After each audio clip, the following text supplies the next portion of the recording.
In this video tutorial, you'll learn how to add image on hover using Elementor.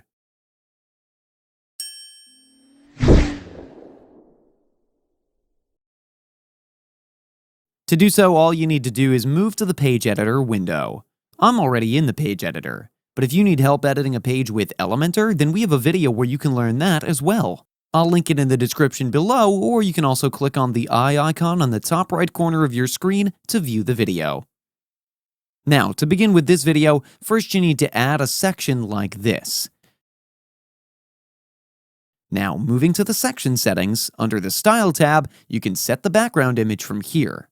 So, let me select an image from my media library, and you can upload one as per your need.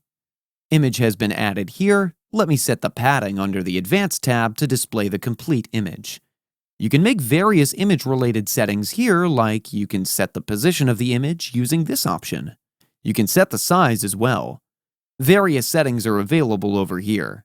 Now, to set image on hover, what you need to do is simply select hover from here, and using the pen icon, you can simply view settings to add the image from here. So, let's again select an image from the media library. Once the image is inserted, you can see the image on hover effect. So this is how easy it is to add image on hover using Elementor. That's it for today's video. If you have any questions or comments, please leave them in the comments section below. And if you like this video, please click on the like button. If you're new to our channel, hit the subscribe button and tap the bell icon so that you don't miss any of our future videos. Thanks for watching. We'll see you with the next one.